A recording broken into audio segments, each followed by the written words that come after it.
अच्छा जी, आज का हमारा टॉपिक है मल्टीप्लायर एंड एक्सेलरेटर। आप देखें, दोनों को अगर हम देखें, मल्टीप्लायर एंड एक्सेलरेटर का कॉन्सेप्ट यही आता है कि भाई कोई चीज़ जो है वो मल्टीप्लाई हो रही है या इसकी जो स्पीड है वो बढ़ रही है या इसकी मल्टीप्लिकेटिव इफेक्ट है, हायर इफेक्ट है। तो बिल्कुल इसी तरह है कि अगर देखा जाए मल्टीप्लायर का कॉन्सेप्ट इज अ, ये एक ऐसा कॉन्सेप्ट है जो ये कह रहा है कि it is the ratio of change in national income to the change in investment. Means ये मल्टीप्लायर एक ऐसा कॉन्सेप्ट है जो आपको ratio of change in national income बता रहा है to the change in investment. Means कि आपकी जब इन्वेस्टमेंट कितनी चेंज होगी तो उसके हिसाब से आपकी नेशनल इनकम कितनी चेंज होगी। This ratio simply describe as the multiplier concept.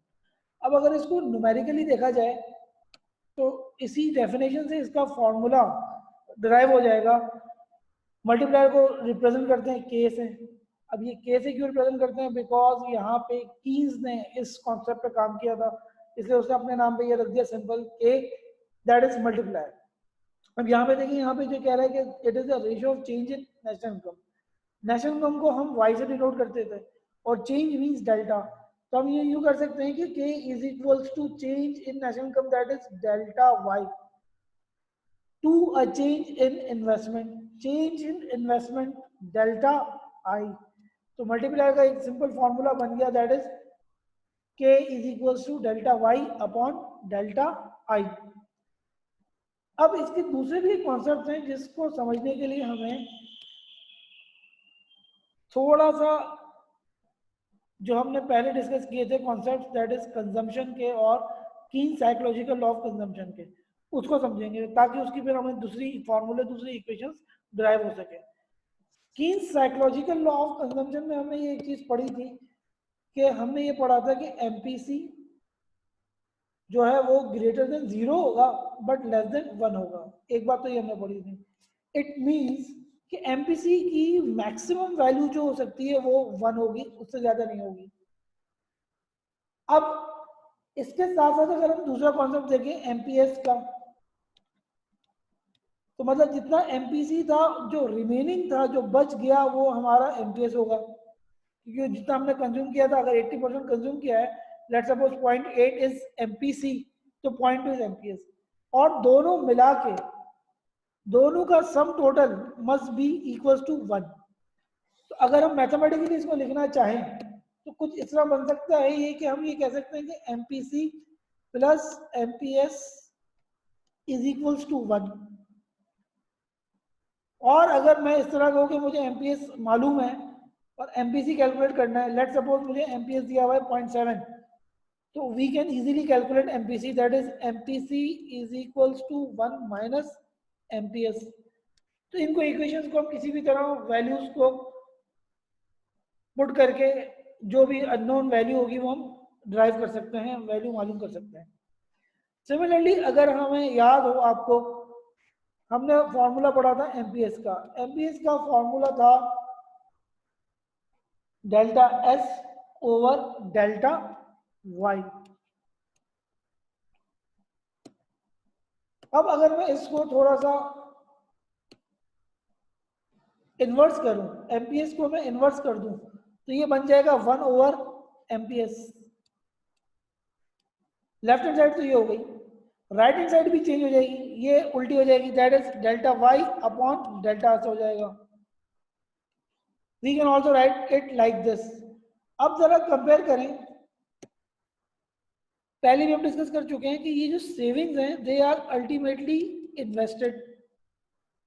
तो इस इक्वेशन को मैं इस तरह भी लिख सकता हूँ, 1 upon MPS is equals to delta Y upon delta I, because savings are ultimately invested. अब इसके बाद क्या होगा, इस चीज को अगर हम कंपेयर करें, इस चीज को अगर हम कंपेयर करें, let's suppose this is equation number 1 and let's suppose this is equation number 2। तो इक्वेशन 1 और 2 की राइट हैंड साइड देखें जरा। राइट हैंड साइड हमारे पास एक दे रहा है delta Y upon delta I, और ये राइट हैंड साइड भी दे रहा है delta Y upon delta I. If right hand sides are equal, If right hand sides are equal, then their left hand side must be equal. Therefore हम ये कह सकते हैं कि K is equals to 1 upon MPS. तो जो second derivation आ गई, जो सेकंड फॉर्मूला आ गया मल्टीप्लायर का, वो हमारे पास ये आ गया, that is K over 1 upon MPS. और इसको हमने थ्रू दिस डिस्कशन डिराइव कर लिया. ये सारी डिस्कशन इसी की बेसिस पे है. फिर नेक्स्ट फॉर्मूला अगर हम देखें तो हम यहाँ पे ये देख सकते हैं कि ये हमने डिराइव किया. लेट्स सपोज कि हम ये कह सकते हैं कि भाई MPS बराबर हो जाएगा दैट इज 1 माइनस MPC के. तो we can substitute 1 minus MPC in place of MPS. तो सिमिलरली हमने यही करा कि MPS की जगह हमने यहाँ पे रिप्लेस कर दिया 1 माइनस MPC. तो ये हमारे पास एक तीसरा डेरिवेशन आ गई मल्टीप्लायर की, that is K is equals to 1 upon 1 minus MPC. Basically ये तीन फॉर्मूले हैं जो कि हमारे न्यूमेरिकल में भी यूज होते हैं और आपके पेपर में ये भी आता है कि इसको, इस इक्वेशन को आप डिराइव करके भी बता दें मल्टीप्लायर की कि कितने किस्म के इसके फॉर्मूला हैं. लास्ट चीज ये हमें देखनी है कि बेसिकली अगर देखा जाए तो सेविंग्स जो है हमारे यहाँ, they are withdrawal from our income. इसी तरह हमारे यहाँ दो और विड्रॉल हैं फ्रॉम आवर इनकम स्ट्रीम. एक तो कहा जाता है इंपोर्ट्स, जिसका हम नेशनल इनकम में जिक्र कर चुके हैं, और दूसरा होता है टैक्सेस. टैक्स पे करने से हमारी जो रियल इनकम होती है वो भी कम हो जाती है. तो अगर आपको क्वेश्चन में, पेपर में, अगर आपको MPS के अलावा मार्जिनल प्रोपेंसिटी टू इंपोर्ट दिया हुआ है या मार्जिनल प्रोपेंसिटी ऑफ टैक्सेस दिया हुआ है सेविंग्स के साथ साथ, तो वो तीनों आप एडअप करके उसके बाद आप 1 से इसको डिवाइड करेंगे तो आपको ये एक अदद मल्टीप्लायर का वैल्यू मिल जाएगी. ये थी डिस्कशन मल्टीप्लायर की और अबाउट मल्टीप्लायर फॉर्मूलाज. अब जनाब इस मल्टीप्लायर और मल्टीप्लायर के कॉन्सेप्ट को हम थ्रू ग्राफ देखते हैं. लेट्स सपोज ग्राफ में मैं अगर इस एक्स एक्सिस में मैं ले लेता हूँ इनकम, और वाई एक्सिस पे आ जाएगा हमारे पास बोथ सेविंग्स एंड इन्वेस्टमेंट्स. अब इनकम लेवल हमारे पास 3 है, दैट इज 1000. फिर हमारे पास आ जाएगा यहाँ पे 2000 और यहाँ पे आ जाएगा हमारे पास 3000. और इनकम और इन्वेस्टमेंट्स एंड सेविंग्स का हमारे पास लेवल है 2, 100 मिलियन एंड 200 मिलियन. इस पॉइंट को हम सपोज कर लेते हैं that is point Z, and ये जो पॉइंट है let's suppose it is point B. अब हम ये देख सकते हैं थ्रू ग्राफ कि पॉइंट Z पे इनकम का लेवल 2000 है, जबकि इन्वेस्टमेंट का लेवल हमारे पास 100 है. अब यहां पे देखें जरा इस चीज पे कि हमारी इनकम चेंज हो रही है 1000 से 2000. दैट इज मल्टीप्लायर क्या कहता है, it is the ratio of change in income to the change in, ratio of change in national income to the change in investment. हमारी इनकम जो है वो चेंज हो रही है 1000 से 2000, that is delta Y is equals to 1000. जबकि यहाँ पे इस पोजीशन पे हमारी जो इन्वेस्टमेंट है वो चेंज हो रही है 0 से 100. तो हम ये कह सकते हैं कि ये जो डेल्टा आई जो है वो है हमारे पास 100 मिलियन. तो at this point of level, if we want to determine the value of multiplier, that is delta y upon delta I, तो ये बन जाएगा 1000 divided by 100, that is हमारे पास मल्टीप्लायर की वैल्यू आ जाएगी K is equals to 10.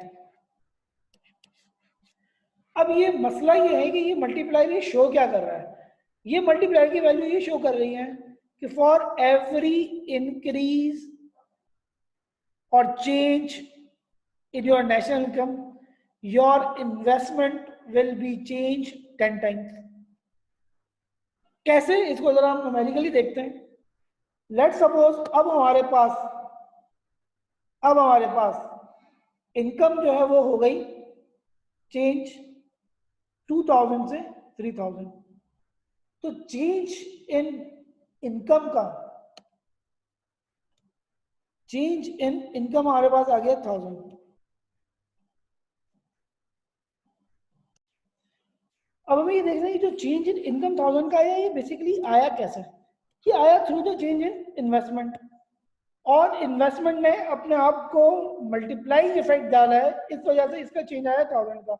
अब जरा यहाँ पे गौर करें कि सेकंड लेवल ऑफ इन्वेस्टमेंट हमारी चेंज कितनी हुई है, दैट इज 100 से 200। तो हम ये कह सकते हैं कि हमारा इन्वेस्टमेंट का चेंज आया 100 का, और हम यहाँ पे ये मल्टीप्लायर की वैल्यू डिटरमाइन कर चुके हैं। इट मीन्स ये कहना चाहता है कि जितनी आपकी इन्वेस्टमेंट चेंज होगी उसके 10 टाइम्स आपकी इनकम चेंज होगी। अगर मैं इसको इनकम को 10 टाइम्स करूं इन्वेस्टमेंट को, तो ये हो जाएगा 100 into 10 that is 1000। It means जितना आपका प्रीवियस लेवल ऑफ इनकम थी उससे 1000 ज्यादा बढ़ जाएगी, दैट इज आपकी टोटल इनकम कितनी हो जाएगी, 3000 हो जाएगी। That is prove through the multiplier effect. तो मैं इसको इस तरह कह सकता हूं कि अगर ये इन्वेस्टमेंट लेवल आई है तो ये इन्वेस्टमेंट लेवल हो गया I plus delta I through multiplier effect. So this was the concept of multiplier effect. इस मल्टीप्लायर इफेक्ट को हम थ्रू फॉर्मूला इस तरह डिनोट कर सकते हैं, दैट इज के इफेक्ट। के इफेक्ट मींस मल्टीप्लायर इफेक्ट, और मल्टीप्लायर इफेक्ट का फॉर्मूला क्या बन जाएगा, के दैट इज मल्टीप्लायर की वैल्यू, यहाँ पे हमने ये मल्टीप्लायर की value into delta I means change in investment, और हमारे पास ये चेंज इन इन्वेस्टमेंट 100 की थी, 100 इंटू 10 दैट इज 1000 से हमारा इनकम का लेवल बढ़ जाएगा। This was the discussion about the multiplier. अच्छा, अब मल्टीप्लायर के कॉन्सेप्ट में एक दो ड्रॉबैक आए। पहला ड्रॉबैक तो ये देखिए, ग्राफ से ही हमें पता चलता है कि देखिए this is the graph of investment, और ये इन्वेस्टमेंट, हम इन्वेस्टमेंट के टॉपिक में जिक्र कर चुके थे कि ऐसी इन्वेस्टमेंट है that is independent of the private income. तो ये जो इन्वेस्टमेंट थी मल्टीप्लायर के कॉन्सेप्ट में, that was referred as autonomous investment. और हम पढ़ चुके हैं कि autonomous investment is beyond the scope of our studies because it is done by the government, और इसकी प्राइवेट इनकम से ताल्लुक नहीं होता, इन्वेस्टमेंट का कोई ताल्लुक नहीं होता। एक तो ये। दूसरा इसमें ये आया कि ये जो मल्टीप्लायर रेफर कर रहा है कि भाई आपकी इनकम चेंज होगी इन्वेस्टमेंट चेंज करने से। अगर हम देखा जाए तो it is other way around, कि अगर हमारी इनकम चेंज होगी तो हमारी इन्वेस्टमेंट चेंज होगी। तो अब इस कॉन्सेप्ट को, एक तो इंड्यूस इन्वेस्टमेंट लाना था, और एक इस कॉन्सेप्ट को कि भाई जो हमारी इंड्यूस इन्वेस्टमेंट है वो चेंज होगी जब हमारी इनकम चेंज होगी, उसके लिए एक दूसरा कॉन्सेप्ट आया दैट वाज एक्सेलरेटर। एक्सेलरेटर को डिनोट किया गया कैपिटल W से।